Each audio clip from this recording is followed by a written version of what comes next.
Greetings and salutations, people of the internet. This is Master RBG. And I realized that in Pokemon Sun and Moon we got introduced to the Ultra Beasts, these super powerful Pokemon from another dimension, and that the Gen 7 games made them out to be a pretty darn big deal.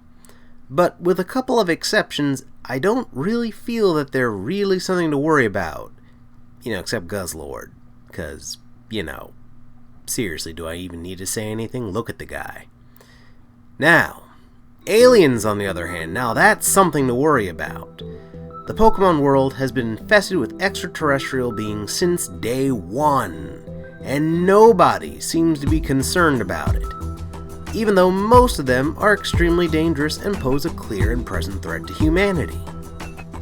Now, before we get started, let's establish a few ground rules. First, only Pokemon that are confirmed to be from space will be considered. So, beings from other dimensions, like the Ultra Beasts, won't be included, since their dimensions might very well have an Earth, and they might be from that dimension's Earth for all we know. Second, only Pokemon that pose a threat will be considered for this list, so no peaceful Pokemon will be included either. With that out of the way, here's my list of the top 5 alien threats in the Pokemon universe. Go! Number 5, Elgyem and Beheeyem. So first off, we have our Roswell-inspired aliens. Mulder and Scully would be so proud. These Pokemon supposedly were first discovered in the desert around 50 years before the events of Pokemon Black and White. And while they may not be the most powerful Pokemon in the world, they are able to rewrite the memories of those around them. So that 50-year comment could be completely inaccurate. Their origins seem to indicate that they crashed here in a UFO, and seemingly they have used their psychic powers to evade capture or unwanted detection. Which is pretty much the main reason why they're number 5 on this list. They're not necessarily doing anything bad with their powers, but they could. I mean, let's face it, being able to manipulate someone's memories is pretty dangerous if used in the wrong hands. Or used in the wrong mind, I suppose, technically. Anywho, moving on. Number 4, Zolrock and Lunatone. Well, I already mentioned Pokemon Sun and Moon, so how could I not talk about these two? So, these guys are powered by the Sun and Moon respectively, and are both known as the Meteorite Pokemon. Oh, and were both discovered near the site of a meteorite strike. They also probably arrived within a decade or two of the previous entry, since these guys were discovered roughly 40 years before Pokemon X and Y. Of course, Zolrock has fire and light-based abilities. Zolrock has more icy relations as far as abilities go. And of course, each only becomes active when their related heavenly body is currently in the sky. So, you'll see Zolrock hanging out and absorbing some solar rays during the day, and Lunatone hanging around and absorbing that sweet lunar energy at night. Now, of course, technically speaking, they're not part of the same evolutionary line, but they are extremely closely linked to one another. They were discovered at the exact same time, they showed up in the exact same region, they very clearly are the same Pokemon, just flipped, whether it's day or night related, and of course whether they're a physical attacker or special attacker. But other than that, they are clearly two halves of the same coin. Number 3, Kyurem. Hey, what's worse than a dragon? How about a giant, ice and snow creating, zombie dragon from space? Oh, that's right, I went there. I'm talking about the legendary ice dragon from 5th generation. And technically, I'm also talking about Reshiram and Zekrom as well, since all three were once one Pokemon. A Pokemon that crashed to Earth by means of a colossal meteor. After splitting into 3 Pokemon, it would seem that Reshiram and Zekrom took all the brains and left poor Kyurem, a giant shambling zombie dragon. He apparently will chow down on Pokemon and people, so at least he's not a picky eater, I guess?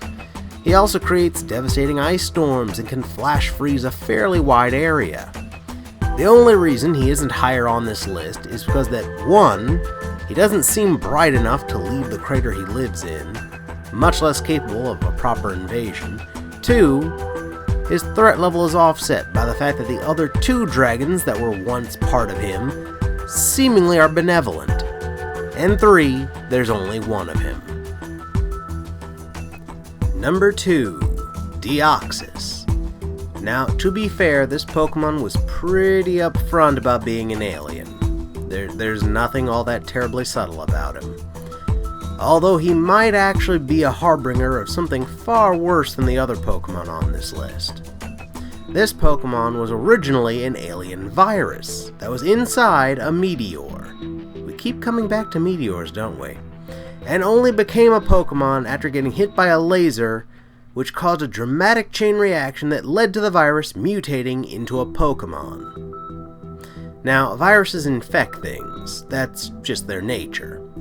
They also have a nasty tendency to replicate with great speed and to adapt to whatever tries to kill it. So, if there aren't more of this thing on the way, then there's a good chance that the one that's already here could multiply and destroy the Earth. Oh, and let's not forget it can change form if it's exposed to other meteors. Again with the freaking meteors! Number 1, Clefable. Or should I say the entire Clefable evolutionary line? Didn't see this one coming, now did you? This is the Pokemon which, to be perfectly honest, while it may never be outright stated to be from space, it has an overwhelming amount of evidence that it is from space. It's also most likely the puppet master behind almost every other Pokemon on this list. Remember all those other entries where the Pokemon crash landed on Earth via a meteor? Well, that's not how some of this Pokemon species arrived. That's how every freaking one in the wild arrives. According to the Pokedex, there's a Cleffa on every single meteor that crashes on Earth. It can be found near every crash site. Heck, the entire evolutionary line makes their homes near and around impact craters, and they perform dances and rituals during the full moon and during meteor showers. And of course, they can only complete their evolution with a moonstone, a chunk of rock from space. So, like Deoxys, they can mutate based on exposure to other objects from space. Arceus help us if it ever gets a Mega Evolution.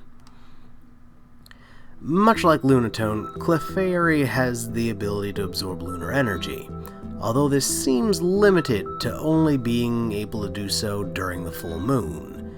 But when they do, it allows them to float without flapping their wings, and to mess with the magnetic fields in the surrounding area, which may or may not explain the areas where Magneton evolved into Magnezone.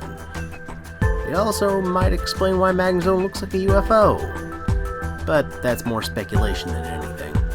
Also, can't help but notice the full moon energy gives Clefairy the ability to levitate off the ground for a bit, and that also happens to be something Zolrock and Lunatone can do all the time, so there could be a connection here.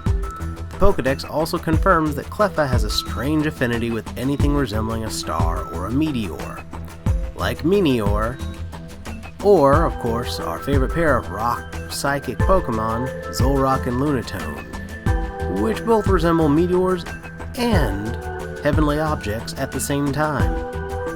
Now, with Deoxys and Kyurem, they didn't seem to have any control over where their respective meteors fell, and it feels rather random for beings like Zolrock and Lunatone, although it does seem to be beneficial to them. But it couldn't be more clear and obvious that Clefairy and its evolutionary line knows their way around meteors, and traveling using them. Could it possibly be that they're able to control the flight path of meteors? I think they might. It could be that they have direct control over the flight path while they physically touch one, but need a group of their fellow Clefairy line to move meteors that they aren't physically touching. And what's with all the other alien Pokemon arriving via meteor? They might be plotting to conquer the Earth for all we know, and if so, it would make perfect sense to bring beings like Kyurem and Deoxys to this planet to aid in their plans. But of course, I'll leave further musings about the inevitable uprising of the Clefairy for another day. That about does it for this video, folks, but don't you worry, I have other videos like this one planned for the future, so stay tuned. If you enjoyed this video, please hit that like button. If you'd like to see more of my nonsense in the future, then please hit that subscribe button. And if you want to be absolutely sure to know when my new videos go up, then hit that bell icon and join my notification squad.